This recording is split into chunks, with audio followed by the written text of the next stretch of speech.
आवास खाली करने के लिए मैडम फोर्स बुला के सम्राट चौधरी नया मुख्यमंत्री बनल है ना, उचित लगता है आपको? बुला के खाली करा है, फोर्स बुला के हमने नहीं खाली करेंगे। क्या बिहार की राजनीति में अब बदले की राजनीति शुरू हो चुकी है? क्या लालू परिवार को एक एक करके घेरा जा रहा है? पहले राबड़ी देवी के सरकारी बंगले को लेकर के विवाद खड़ा हुआ, फिर बंगला खाली करने का नोटिस आया और अब लालू प्रसाद यादव और राबड़ी देवी की Z+ सुरक्षा वापस लेने का फैसला चर्चे में है। आखिर यह सब महज प्रशासनिक कार्रवाई है या इसके पीछे कोई बड़ा राजनीतिक संदेश छिपा है? तो चलिए खबर को विस्तार से समझते हैं। नमस्कार, द हिंदी टॉप देख रहे हैं आप और मैं हूं आपके साथ जानिसार खान। दरअसल बिहार की राजनीति में इन दिनों एक के बाद एक ऐसे फैसले सामने आ रहे हैं जिनके केंद्र में राष्ट्रीय जनता दल यानी RJD और खास तौर पर लालू परिवार दिखाई दे रहा है। यही वजह है कि अब विपक्ष सवाल उठा रहा है कि क्या मुख्यमंत्री सम्राट चौधरी लालू परिवार से किसी राजनीतिक हिसाब किताब को बराबर करने की कोशिश कर रहे हैं। दरअसल आपको बताएं कि विवाद की शुरुआत राबड़ी देवी के सरकारी आवास से हुई। बिहार सरकार ने पूर्व मुख्यमंत्री राबड़ी देवी को पटना के 10 सर्कुलर रोड स्थित सरकारी बंगला खाली करने का नोटिस दिया। सरकार का तर्क है कि सरकारी आवास किसी की निजी संपत्ति नहीं होता और नियमों के मुताबिक पात्रता खत्म होने के बाद उसे खाली करना होता है। मुख्यमंत्री सम्राट चौधरी ने सार्वजनिक तौर पर कहा कि यह राजतंत्र नहीं लोकतंत्र है और कोई भी सरकारी बंगले को अपनी बपौती नहीं समझ सकता है। लेकिन वहीं दूसरी तरफ राबड़ी देवी ने साफ शब्दों में कहा कि वह बंगला खाली नहीं करेंगी और जरूरत पड़ी तो सरकार उन्हें बलपूर्वक हटा करके दिखाए। आवास खाली करने के लिए मैडम फोर्स बुला के सम्राट चौधरी नया मुख्यमंत्री बनल है ना, उचित लगता है आपको? बुला के खाली करा है, फोर्स बुला के हमने नहीं खाली करेंगे। इस बयान के बाद मामला सिर्फ अब आवास का नहीं रहा बल्कि राजनीतिक टकराव में बदल गया। वहीं राबड़ी देवी का कहना है कि यह बंगला सिर्फ एक सरकारी मकान नहीं है बल्कि लालू परिवार के राजनीतिक संघर्ष और इतिहास का हिस्सा रहा है।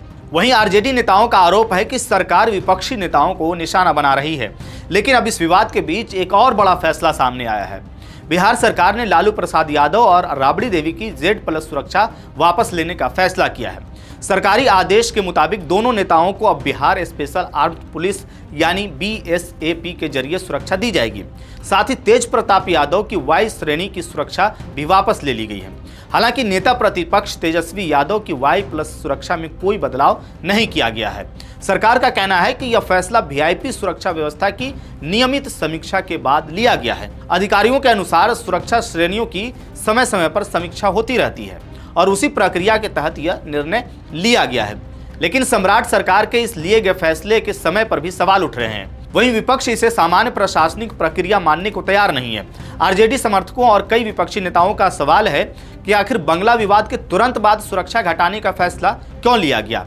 क्या यह महज संयोग है या फिर इसके जरिए कोई राजनीतिक संदेश देने की कोशिश की जा रही है या कोई राजनीतिक बदला ली जा रही है?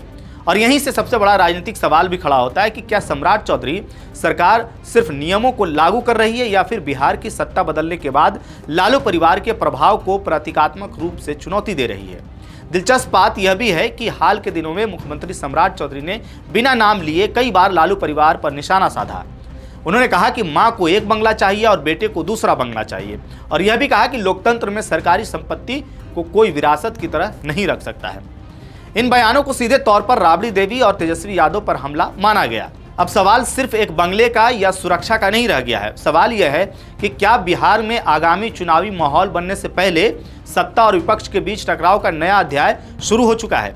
क्या लालू परिवार को घेरने की रणनीति बनाई जा रही है या फिर सरकार वास्तव में नियम कानून के आधार पर कार्रवाई कर रही है? इन सवालों के जवाब राजनीतिक के दोनों पक्ष अलग अलग तरीके से देते हैं। सरकार कहती है कि कानून सबके लिए बराबर है, तो वहीं विपक्ष का आरोप है कि कार्रवाई चुन चुन करके राजनीतिक विरोधियों पर की जा रही है। फिलहाल अब इतना तय है कि बंगला विवाद और सुरक्षा कटौती ने बिहार की राजनीति का तापमान बढ़ा दिया है। आने वाले दिनों में यह मामला और बड़ा राजनीतिक मुद्दा बन सकता है। अब ऐसे में सबसे बड़ा सवाल यह है कि क्या यह सिर्फ प्रशासनिक कार्रवाई है या फिर लालू, राबड़ी और तेजस्वी यादव को राजनीतिक रूप से घेरने की रणनीति है?